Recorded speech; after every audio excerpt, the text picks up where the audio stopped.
Di Pulau Mentawai yang hijau dan subur, tempat ombak Samudra Hindia menari di pantai berpasir putih, dan pepohonan menjulang tinggi menyentuh langit. Bersembunyi sebuah legenda yang indah dan penuh warna. Konon, di kedalaman hutan yang rimbun, hiduplah seekor burung yang sangat istimewa. Burung itu tidak seperti burung biasa. Bulunya memancarkan semua warna pelangi, berkilauan seperti permata di bawah sinar matahari.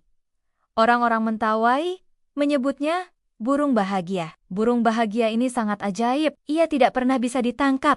Sekuat atau sepintar apapun seseorang mencoba, ia hanya menampakkan diri kepada mereka yang hatinya benar-benar penuh dengan kebahagiaan. Bukan kebahagiaan karena harta yang melimpah atau pujian yang berlebihan, melainkan kebahagiaan sederhana yang berasal dari rasa syukur atas hal-hal kecil dalam hidup. Di sebuah perkampungan kecil di tepi hutan, hiduplah seorang anak perempuan bernama Nisa.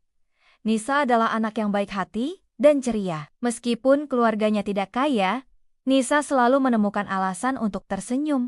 Ia bahagia bisa bermain di pantai, membantu ibunya mengumpulkan kerang, dan mendengarkan cerita-cerita seru dari ayahnya di malam hari. Berbeda dengan Nisa, ada seorang pemuda bernama Rano di desa yang sama. Rano selalu merasa tidak puas dengan hidupnya. Ia iri melihat orang lain yang memiliki lebih banyak harta atau barang-barang bagus. Ia selalu mencari kebahagiaan dari hal-hal besar dan seringkali mengabaikan keindahan yang ada di sekitarnya. Suatu hari, Rano mendengar cerita tentang burung bahagia. Ia menjadi sangat tertarik. Ia berpikir, jika ia bisa melihat burung itu, mungkin kebahagiaan yang selama ini ia cari akan datang dengan sendirinya. Dengan tekad bulat, Rano memasuki hutan, bertekad untuk menemukan dan mungkin menangkap burung pelangi itu. Rano menjelajahi hutan berhari-hari. Ia memasang perangkap, bersembunyi di balik pepohonan, dan mencari ke segala penjuru. Namun, burung bahagia tidak pernah menampakkan diri.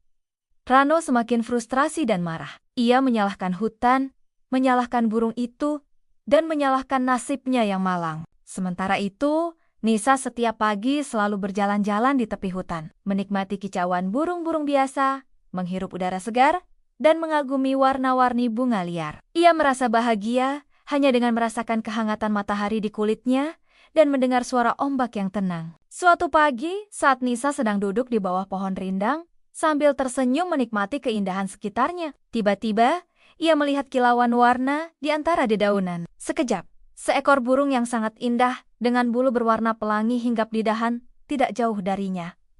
Burung bahagia, Nisa terpana. Ia tidak merasa takut atau ingin menangkap burung itu. Ia hanya mengagumi keindahannya yang luar biasa. Burung itu memandang Nisa dengan mata yang jernih, seolah merasakan kebahagiaan yang terpancar dari hati gadis kecil itu. Beberapa saat kemudian, burung itu berkicau dengan suara yang merdu, seolah menyanyikan lagu sukacita, lalu terbang tinggi, menghilang di antara pepohonan. Nisa pulang ke rumah dengan hati yang penuh kehangatan. Ia menceritakan pengalamannya kepada keluarganya. Ayahnya tersenyum bijaksana. Nisa sayang, burung bahagia hanya menunjukkan dirinya kepada hati yang sudah bahagia. Ia adalah cerminan dari rasa syukur yang ada di dalam diri kita. Kabar tentang Nisa yang melihat burung bahagia sampai ke telinga Rano. Ia semakin bingung dan iri. Ia sudah berusaha keras mencari, tapi tidak berhasil. Sementara Nisa yang tidak berusaha mencarinya, justru melihatnya. Rano akhirnya mendatangi Nisa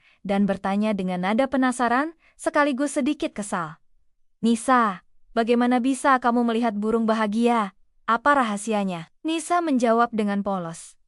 Aku tidak punya rahasia, Rano. Aku hanya senang melihat bunga-bunga cantik, mendengar suara ombak, dan bermain bersama teman-teman. Aku bersyukur untuk semua hal kecil yang aku punya.